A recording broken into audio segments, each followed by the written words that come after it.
I took on one of the newest, biggest cold cases that I ever handled in my career. And at that time, I was a pretty new chief of one of the district courts in Harris County. The sudden deaths of John and Ruth High happened 6 years earlier in 1987. The Highs were a really nice elderly couple, but there were a lot of dark twists and turns trying to figure out what happened with this case. What the investigators uncovered was a person so twisted and diabolical that he even started to believe his own lies, and that's what made him even harder to catch.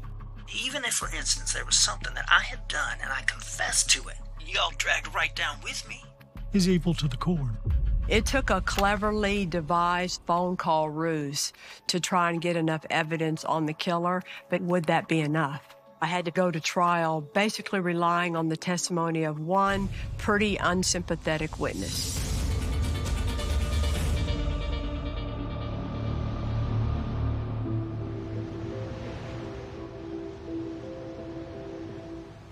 How are y'all? Good, how are you? Oh my God, so good to see you. Good to see you too. It's been too long, you know it? Too long. Too much. How are you? How are you? Give me a hug. All right. I remember this case because it was one of my first introductions to the best guys at HPD Homicide, because it was my first cold case and because the victims were so sweet and innocent. What were the family dynamics back then? Everything was normal. Well, I felt. recently graduated college Okay. and recently got married. So. And I was Okay. in college at the time. When it happened. Mm-hmm. So talk about that day when you first hear that something horrible has happened. I was with my dad at one of the facilities we operate, and we were there working together, and my mother called him and said that nobody's heard from my grandparents. And he went over there to check on him. Mm-hmm.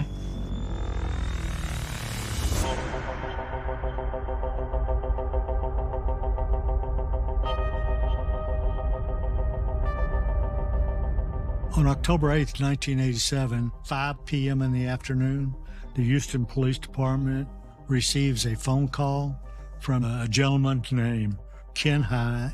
He was concerned about his parents. They had not been able to reach him by telephone, and so Ken High had gone around the house, peeking in the windows, and he noticed his mother was laying on the bed, and he was concerned that she may have passed away. And he wanted an officer to come there to perform a welfare check. The officer arrives, he meets Pat and Ken High. The officer notices newspapers on the front of the porch. The door was locked. And so the officer makes the decision that he's going to kick the door in. The officer immediately detects the strong odor of gas, and he observes an elderly male on the floor. Face down, there's a pool of blood around his head. There's an outdoor gas cooker hooked to the dryer gas jet just inside the kitchen. You would not want to use that type of cooker inside the house. The officer immediately turns the gas jet off, and the gas starts dissipating in the residence. And he looks at the body. To him, it's obvious that this person had been dead for several hours. Since it's the High's residence and it's an elderly male on the floor, the initial assumption is that it would be John High. Next, the officer proceeds to the master bedroom. He finds who he believes is Ruth High. There was a book beside her, and one of the pages was folded over as if she fell asleep while reading her book.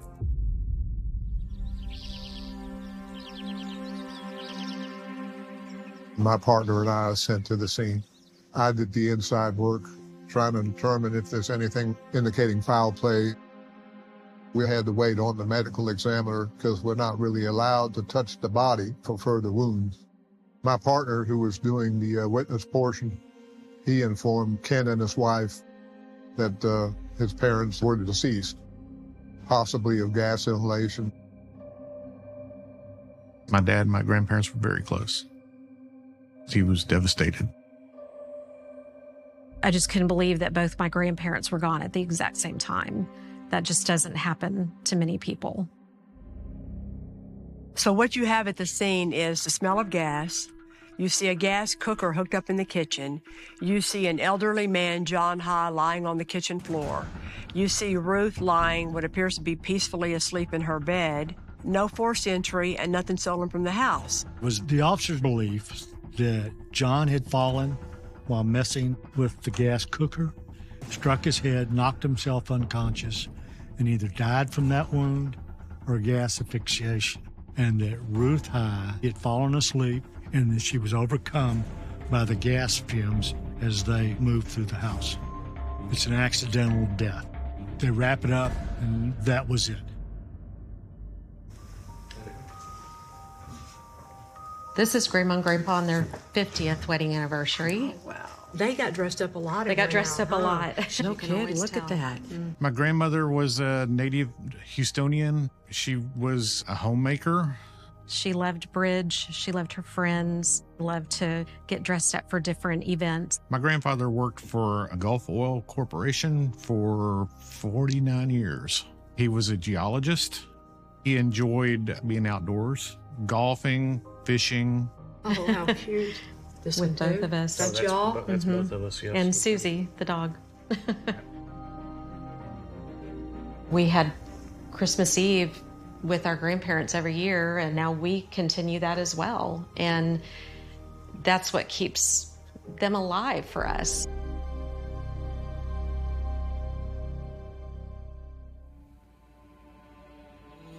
On the 9th of October, I was instructed to travel to the medical examiner's office and meet with Dr. Perungal, who had performed the autopsies. The medical examiner immediately informed us that John died from 6 blunt trauma blows to his head. It created 6 lacerations, 2 to 3 inches in length. This is not a natural or an accidental death. John High had been murdered. After it was determined that John was murdered, we need further investigation because there was no forced entry into the house and there was nothing to indicate that Ruth was murdered. There was a possibility that Ruth High had killed her husband. It could have been a murder-suicide and that she died because of the gas building up in the house. We need to return to the scene to see if we can find any information, any evidence that would be helpful. I think the key to investigating any murder-suicide is to be methodical, thorough, and make sure you don't overlook any single detail. Finding any forensic evidence becomes top priority. After the medical examiner's report, going back to a scene, we noticed some things. When someone is struck in the head, you have cast-off blood, and some of that was detected on some spots of the wall. And we found an axe handle behind a curtain in Ruth's bedroom. We think there's a possibility it might be the murder weapon, but we're not sure, so we collected as evidence. There's a gas jet cooker on the floor. The gas cooker is designed to cook crawdads or shrimp. I went to the refrigerator and checking in the freezer, and I did not find any shrimp. There was a candle that had been lit, but it was out. If it was designed to set the gas off, somebody didn't know that. Natural gas doesn't behave that way. It tends to rise, so a candle would not have affected it. This makes us think that somebody has planned this.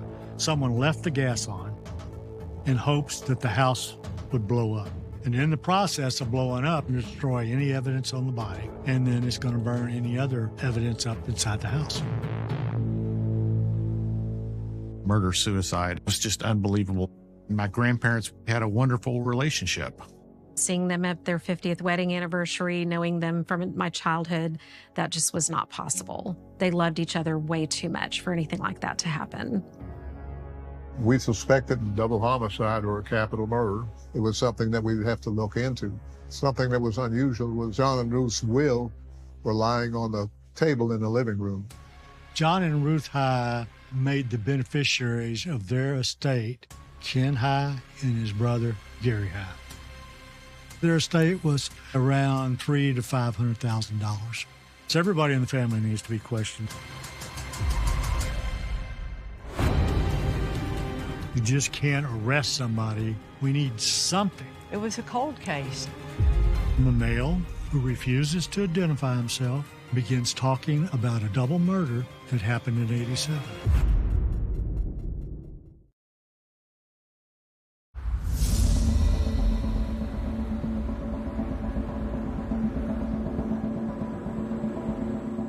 One day has passed since the deaths of Ruth and John High. The murder investigation that started out as an accident and then turned into a murder-suicide based on what they saw and thought happened. The investigators realized how important it was for them to interview Ruth and John's sons, but the medical examiner called first. Dr. Perungau called the homicide office. When he looked closer at Ruth, he noticed she had bruising on the inside of her lower lip, consistent with her lower teeth. Then he sees petechiae, small blood vessels that break when you're suffocated or strangled. She was probably smothered with a pillow or some sort of object forcefully against her face, causing the lips to be bruised by the teeth. Ruth High was murdered just like her husband. With that knowledge, then the investigators needed to go back to the scene because there is no forced entry and the doors are locked and nothing appears to be stolen, and consider the idea that this is going to be somebody committing this murder who's in the world of John and Ruth High.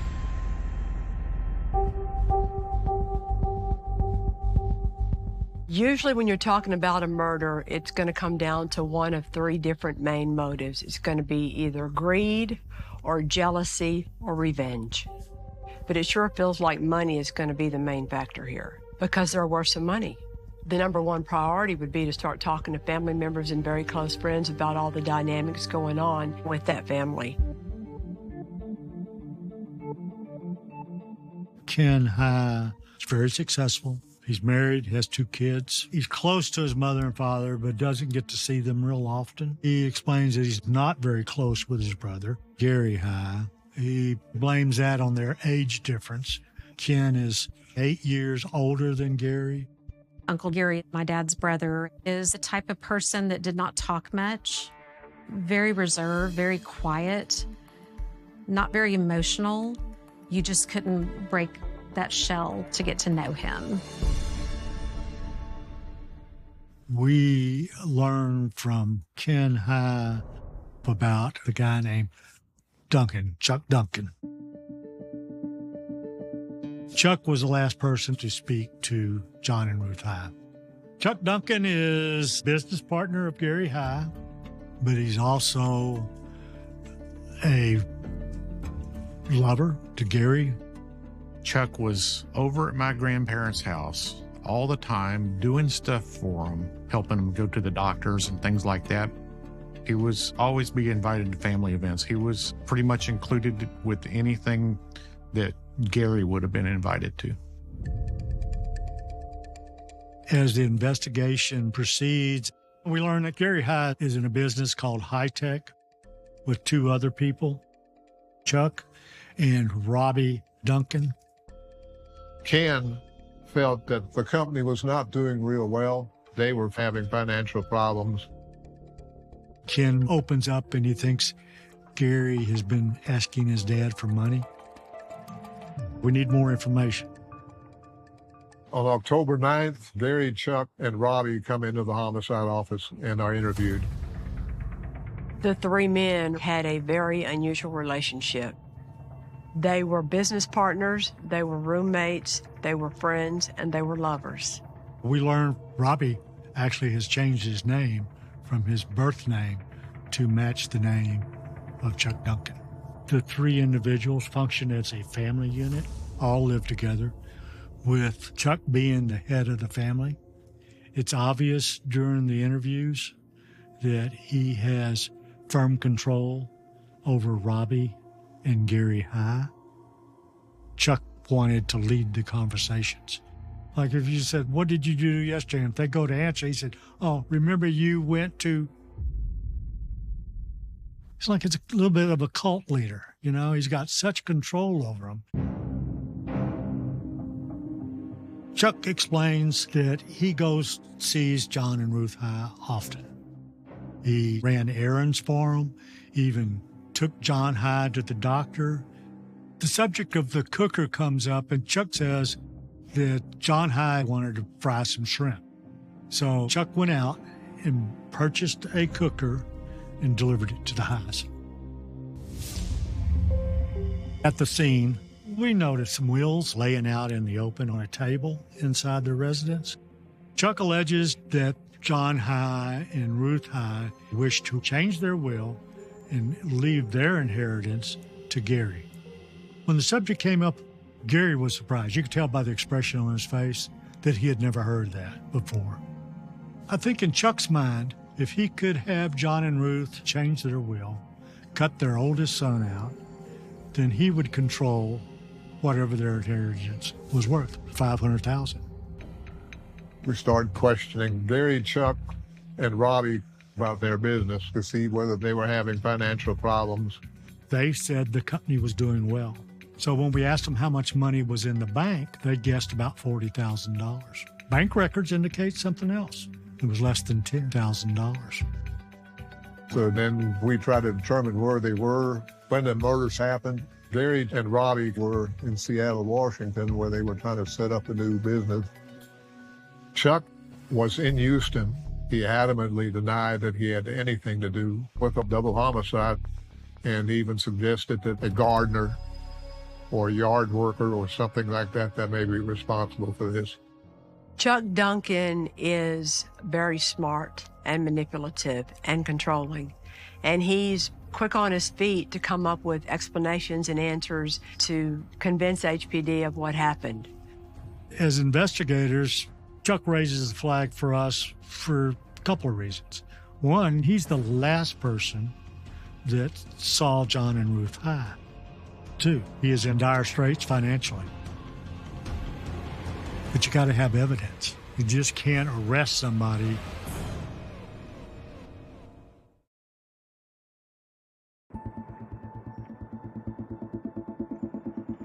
When I first went to Special Crimes and they started to bring me all their cold cases, there were a couple that came through where I would read them and I would know who did it, but I didn't think there was enough to charge it. So I would keep the file and I put them in this drawer in my office, and I named the drawer my Waiting on God drawer.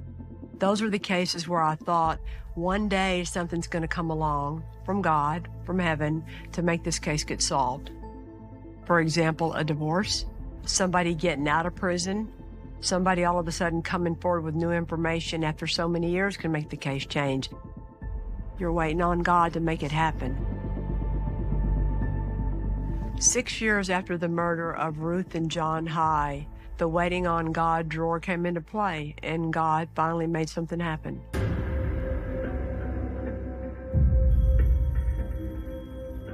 In August of 1993, night shift officer working in the desk in the homicide office receives a phone call from a male who refuses to identify himself and begins talking about having knowledge about a double murder that happened in '87. He even names John and Ruth High. And he talks about his knowledge of it. Wants to know what kind of trouble he could be in. The officer, he tape records it. When I'm listening to the tape recording, I recognize his voice. It's Robbie. Robbie Duncan was the third member of the triangle relationship between him and Chuck and Gary. At some point after the investigation kind of quieted down, Robbie Duncan left the relationship. He talked a lot about how much control Chuck Duncan had over both him and Gary, and how good it felt to get out of that controlling relationship. After Robbie called the night shift desk, Johnny Moore came to me. He had this cold case that was 6 years old, the murder of John and Ruth High. So myself and Johnny Moore drove out to Kingwood, where Robbie was living. He greeted us, invited us in, was very cordial. And almost like a weight was off of his shoulders because he was cooperating with law enforcement and doing the right thing. He's willing to talk, but he has concerns. He wanted immunity. And we decided to offer him limited immunity. If he didn't commit the murder, he would not be prosecuted. Robbie was granted limited immunity, meaning that anything he would testify to under oath couldn't be used against him. It made him feel safer, which helped further the prosecution of the case. He said during their life together, Chuck would bring up the subject of if the Highs would just die. According to Robbie, Chuck believed that the Highs were millionaires. So if Gary came into the inheritance from his parents, Chuck would definitely benefit through his relationship with Gary. Robbie admits that Chuck was talking about committing the murders to benefit them financially, but he claims he didn't know when it was going to happen. One day, on October of 1987, Robbie and Gary decide to go to Seattle to see if it was good to move their company there. Chuck Duncan calls up to Seattle. Chuck tells Robbie, I did it, it's over. John fought like hell, and Ruth went peacefully.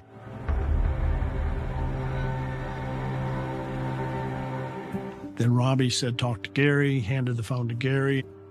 Gary has a blank, sharp stare, not speaking much. There wasn't a sense of excitement that they're finally dead or that there was trepidation that they were going to get caught.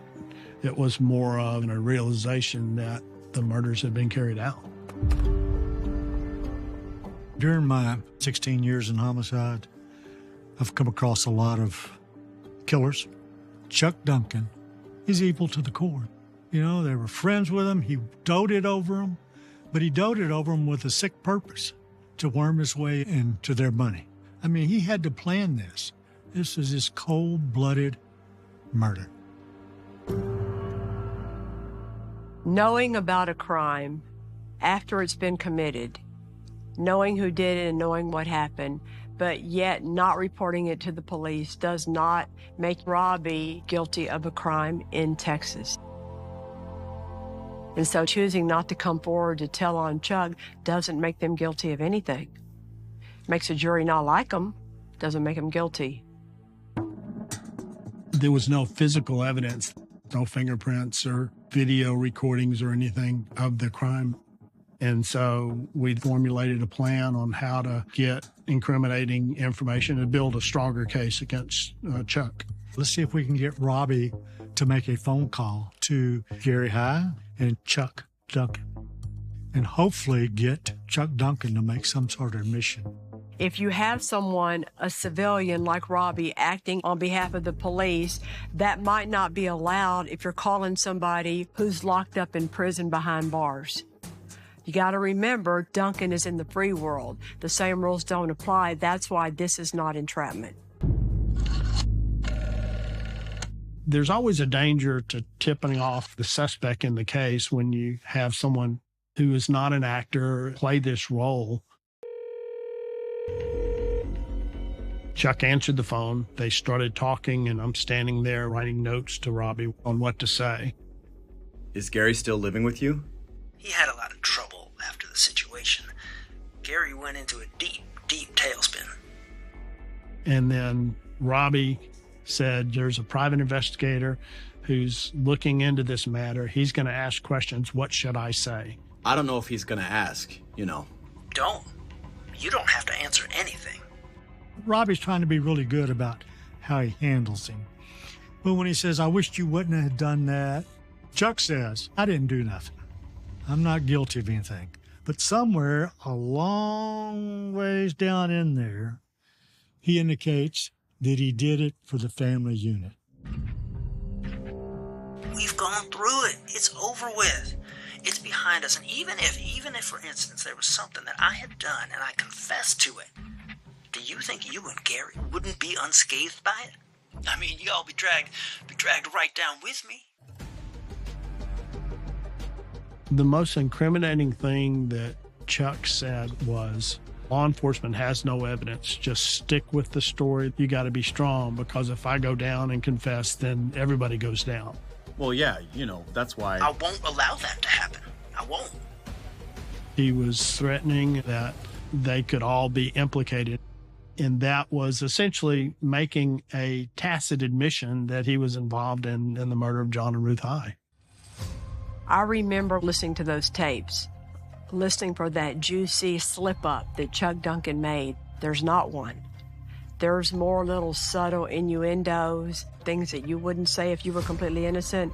But the context of these tape-recorded conversations, along with the financial incentive with Ruth and John's inheritance, the fact that the company was really crumbling and not doing financially well at all, you have your motive. The fact that Chuck Duncan was the last person to see them alive, and that along with all the other circumstances about how the house was left that day, that's enough to move the case forward. We then secured an arrest warrant for Chuck Duncan for capital murder.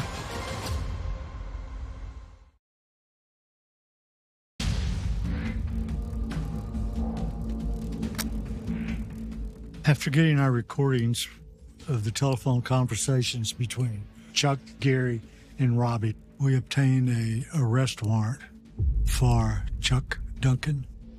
Sergeant Belk and I flew to Seattle, where Gary and Chuck are now living. We met with a fugitive task force. I approached the front door with a couple of police officers, and they banged on the door. There was a long delay. They kept banging on the door, and then eventually looked up on the second floor, and a white male looked out the blinds at us. Eventually, Chuck came to the door, and he was told he was under arrest for murder. There was not much reaction from Chuck Duncan when we took him into custody. Gary Hise and Chuck Duncan. Our information was that they were living together, so it was not a surprise that he was there. My goal was to try and talk to Gary while the tension was high and see if I could get him to cooperate. Gary asked, "Am I under arrest?" And I said, "No, you're not under arrest." He said, "Well, if I'm not under arrest and you don't have a search warrant, then y'all need to leave the townhome." I mean, Gary's parents were murdered, and he refused to cooperate, refused to talk to us, ordered us out of the house. We have nothing whatsoever to indicate that he helped plan it. And we know he didn't participate in it. So he gets to walk.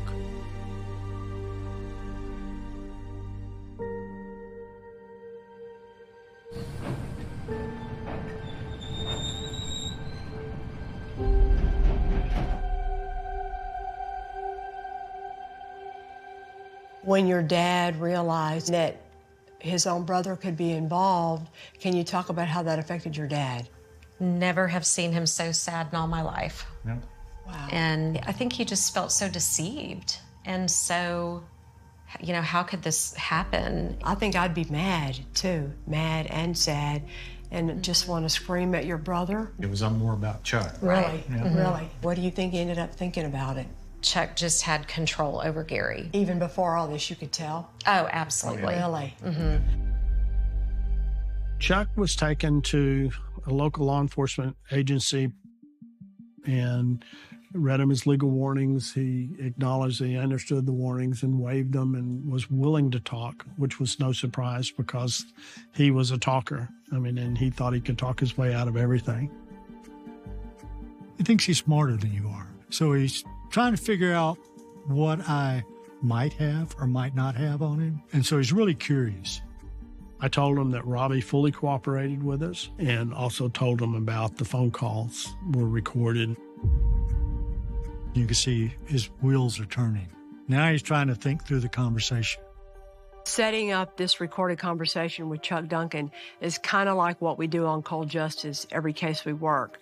You try to get them to give you a statement, a version of what happened, and then they're locked into it because they've said it. Then if they change that version, that can be pretty damning. He knew he was in a lot of trouble. And so in typical fashion, Chuck concocted another story. I didn't do it, but I helped do it. Ruth told me she wanted a mercy killing. She wanted somebody to kill her and her husband because they were old, getting frail, and she didn't want to suffer. And Ruth was paranoid about that. She says, I need to be able to rely on you, Chuck. She says, I would do anything in the world for you and Gary and Robbie. But I got to have peace of mind, and if I can find a solution. She says, I don't want to wait until I'm in a wheelchair being given tranquilizers at a nursing home. She says, I can't face that. And she said, I would rather pick and choose the time of my death. And that's exactly what she said. According to Chuck, Ruth asked him to find someone to kill her and she would pay for it, kind of like an assisted suicide or whatever. He called it a mercy killing. He says, I wasn't there, so I really don't know what happened. I hired 2 yard guys to go do it. And one guy's name was Oscar, and then he mowed the facility where their business was. I told the boys, not Rob and Gary, but these Hispanics, that they were old and they wanted to go out peacefully. And this is the sum of money, and the money would be there waiting in the house, and for them to pick it up. And that was how the arrangement was. We had no other choice but to pursue names of all the yard men. We interviewed them, and we knew it was a bogus story, but you still had to close that door. In his mind, the fact that he presents it as a mercy killing, he would only do a little bit of time in the prison if he was found guilty. Chuck is putting himself directly responsible for the deaths of John and Ruth High, but not admitting that he physically killed them. It didn't matter to us. We didn't need the truth. We just needed an admission, and he made an admission. Chuck Duncan is charged with capital murder in the deaths of John and Ruth High. This case was actually filed 2 different ways. One is it's a double murder, 2 people were killed, and also it's a murder for remuneration. When a murder is committed over money because of money, you can also file capital murder charges that way. I think that when you listen to every line of every word that came out of Chuck Duncan's mouth, Chuck Duncan did not help himself by talking that day to Billy Bell. Billy, Sergeant Bell, he's a very good interrogator, Yeah. very good interviewer. He's a hostage negotiator. Since I had dealt with Duncan before, I thought Billy would be a good fit. And it worked. And it worked. As we get ready to go to trial, I remember, because I looked at the date, I was 5 months pregnant then. You were? With my daughter, who just became a prosecutor a month ago. Isn't that funny? It's been a lifetime, Johnny. Yes, it has. But this was my first cold case where it had this twist to it. Mm-hmm. And I think the big thing for me was how much the whole case came down to Robbie. I knew that I had to figure out a way to let Robbie get up on the stand and testify against Chuck Duncan. But the main challenge of trying this case with Robbie is that I didn't know what a jury was going to think about him. I didn't know what a jury of 12 people would think about a grown man being involved in this odd relationship and knowing full well that 2 wonderful people have been murdered and never telling anybody in law enforcement the whole truth for 6 years. How are we going to make sure that the jury understands he's credible? Because if a jury hated him, we were going to lose.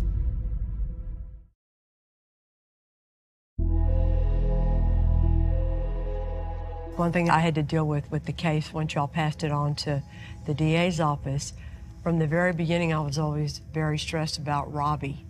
When he came forward, thank God he did, but it took 6 years. Was the jury going to hate him?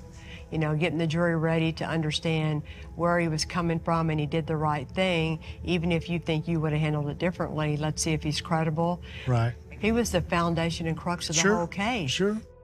I was taught a long time ago as a baby prosecutor, every case has a theme. You take the weakness of your case and you make it your theme. So in this case, the issue with the case was, what are we going to do about Robbie?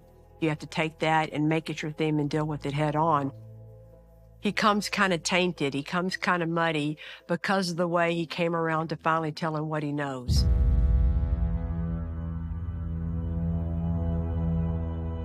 One opening statement, I brought up that Chuck Duncan committed the murder, but in August of 1993, Robbie could no longer live with what he knew, and he called and came forward. And maybe he took too long to get here, and maybe he didn't do it like you, but we are only in this courtroom because that man came forward. And the bottom line here was to make the jury believe him, even if they still didn't like him. My plan was to have Robbie testify last, so that by the time he hit the witness stand, HPD, the investigators, would have already explained the rest of the physical evidence and all the other incriminating factors against Chuck Duncan. On the off chance that maybe a couple of jurors might not like Robbie, they still understood the lay of the land and his part to play in all of this. Kelly Siegler is a rock star. She was excellent in the courtroom before a jury. Very persuasive, methodical in building her case. But the biggest impact that my testimony had was Kelly Siegler playing the confession I had with Chuck Duncan, and in his own words, him explaining that he's ultimately responsible for the deaths because he did a mercy killing. I told the jury, if this was really a mercy killing, why would you need to hit John High 6 times in the head? So the whole story was just stupid in the first place, and it even ended up being kind of laughable. Like, if the jury's going to buy that, come on, no one's going to believe this story, just to show yet again what a manipulative liar he is. He was too big for his own britches, as my mother used to say. So as much as I could present evidence-wise, it was time to call Robbie Duncan to the stand. Before the trial, he came down to my office and we sat there for hours going over the questions for direct. We practiced it. He knew what he needed to do and say. I tried to play defense lawyer and throw cross-examination questions at him and things that I thought that Connie Williams would pick on him about. Connie Williams was Richard Charles Duncan's lead defense lawyer. He was very well respected. He was very well known, and Duncan was very lucky to get him to be his lawyer. That was the single longest written out prep for a witness of any case I ever had. Because usually you have, like 10 civilian witnesses with a little piece. Right. But Robbie was the motive. Without Robbie's information, though, think about it, getting the jury ready to understand that Chuck killed the Highs for their money would be pretty much impossible. Robbie was the relationship and dynamic. Robbie's the one that shed light on Chuck's control over them even after confessing to the murder. He was the last witness. He was almost a whole day. He told the truth, told it like it was, and then Connie Williams cross-examined him. And I remember thinking, pass the witness, okay, here we go. How's this gonna go? And Connie started cross-examining Robbie, thinking as he went on, he's doing okay. You just have to sit there, right? Being cool. He's doing okay. And I thought, ooh, he did all right. He always came across like he was telling me the truth. Yeah. Some of it was my prep, but Robbie was pretty good. Every kind of way they could insult him, Connie did a good job of trying to do. Why did it take you this long? Isn't it true that you're mad at them and you're paying them back? Isn't it true you helped? Isn't it true you're involved? He might have gotten a little defensive, but even when he got defensive, his answers made sense. He owned that he should have come clean sooner. He owned that he should have been less of a mouse around Chuck Duncan, that he should have been more of a man and done the right thing. He owned all that. You just have to hope that at the end of the day, that came across as credible to the jury.